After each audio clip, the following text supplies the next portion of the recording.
the second hero, the girl. With hope crossed on her heart. At last was the girl. At last was the girl. Hello everyone, it's me Bucketed Bacon, and welcome to my feature presentation on why Susie is the most important character in Deltarune, and everyone else sucks. I hope you enjoy this video, and that you share your thoughts on this in the comments. I love reading your guys' comments, especially because I don't get to it very often. So please, with that, let's get into this.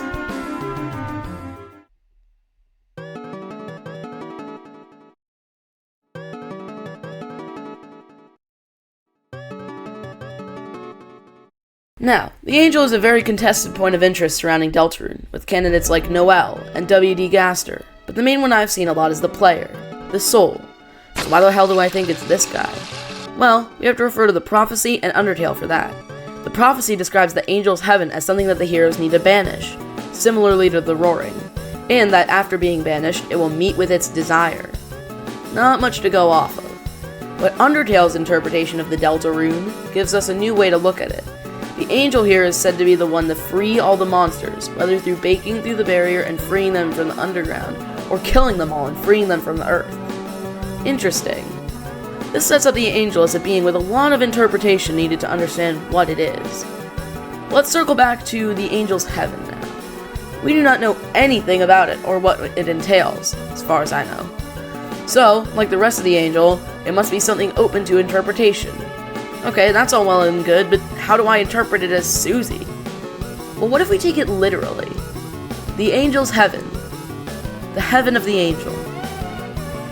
If Susie is the Angel, this would mean Susie's heaven.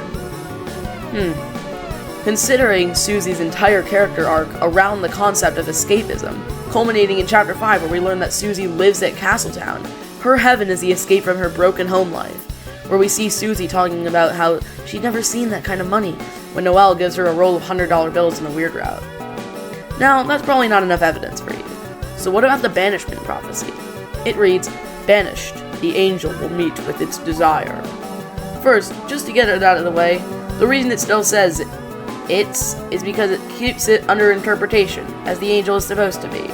Second, if Susie is the angel, then to save the worlds in chapters 6 or 7, we'll have to seal all the fountains to stop the Roaring and banish Susie's heaven. But what is her desire? To have somebody to be friends with, to have people to lean on, to care about, both of which she never had in the real world. But now, she does have friends. Susie's arc most likely will come to an end by realizing that she doesn't need the escape from reality that the Dark Worlds were. She just needs her friends, who she cares about. And the cherries on top are the other mentions of heaven in Deltarune, of which there are a couple. For one, in Chapter 4's church hymn, we hear things about heaven, that heaven knows the story that we've borne, and heaven knows the beauty of the soul. Sorry, I'm not a singer. And then we have, they'll hear the ring of heaven's call in the third sanctuary. We've been hearing the ring of heaven's call, as it represents the allure of escapism and the Dark World's calling to us. Literally, we hear Ralze say that the fountain is calling. We also see a dichotomy between its heaven and hell counterpart. They'll see the tale of hell take crawl. The tale of hell is most likely Image Friend, and even if not, is still linked to the disappearance of December Holiday through the organic near the Roots prophecy. This shows the opposite to escapism, an event so terrifyingly real that it alters the course of all their lives permanently, contrasted with the Dark Worlds, where one can do nearly anything they want with little consequence while inside. But how could Susie be both a hero and the angel? Well, it's because of what the Dark Worlds mean to her. She's able to go on adventures of her wildest dreams and escape from her life in the real world, but she must banish them to save the world. She must give up her own heaven, banishing her from it to stop it from consuming the world. But also, what if she's not? Yes, what if Noelle is the second hero instead? Now, I personally don't believe this, but Noelle could be the second hero. If so, she'd take on the role as the girl, important in some vague way, but the possibility is still open to her being the angel if that is true.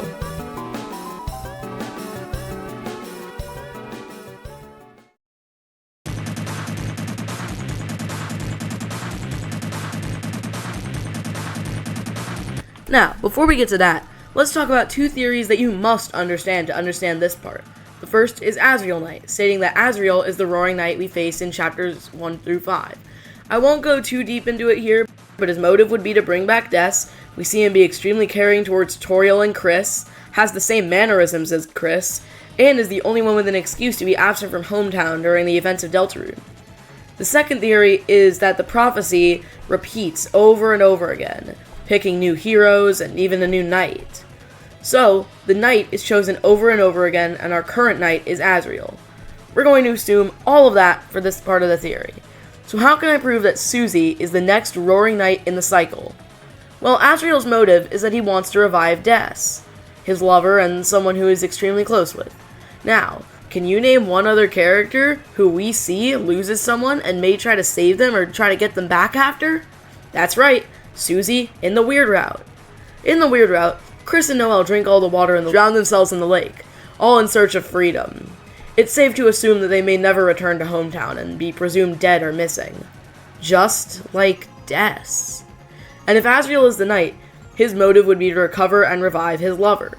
The same could happen to Susie. And you know who is theorized to be one of the past heroes of the prophecy as well? Azrael. Azrael may not have wanted to become the knight and had fought for Des, but slowly realized that it could have been the only answer to search for her. Now hold on, we're only covering the weird route here. What about the normal route? Well, there are some connections that can be made that are, interesting.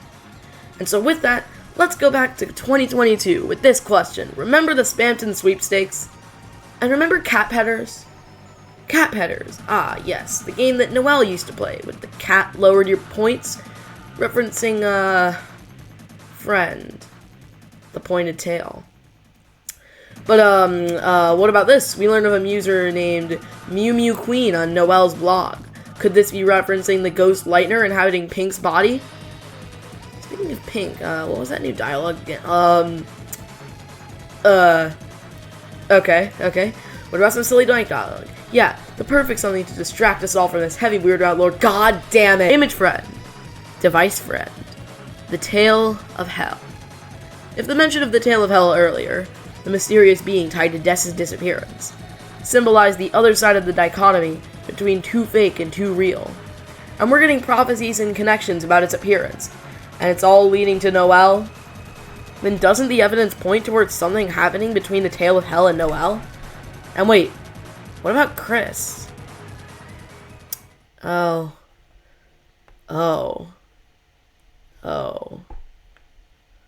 What have we been doing all this time playing Deltarune? Collecting protein. Even the prophecy itself hints at Chris losing their hands to Image Friend. Why do you think the princess ribbon, the item collected next to the Tail of Hell prophecy, has gloves that only fit Chris?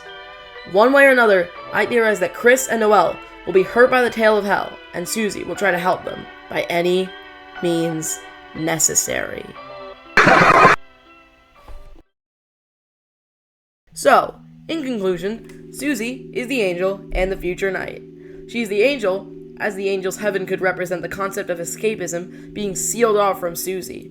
And she is the future knight in the same way that Azrael was, seeking to reclaim her lost friends and falling into the darkness into the process, due to them either going out of bounds in the lake or being hurt by the Tail of Hell. Quick thing, I don't think that Toby will ever actually reveal what or who the angel is. My theory is, just like in Undertale, that it'll be left up to interpretation. I think it's Susie because I'm weird. Others think it's Sol or Noelle or Gaster, which all have very valid theories behind them. I just wanted to share my thoughts and interpretation on the whole thing. So, moral of the story, be nice to Susie. Goodbye and thanks for coming to my TED Talk.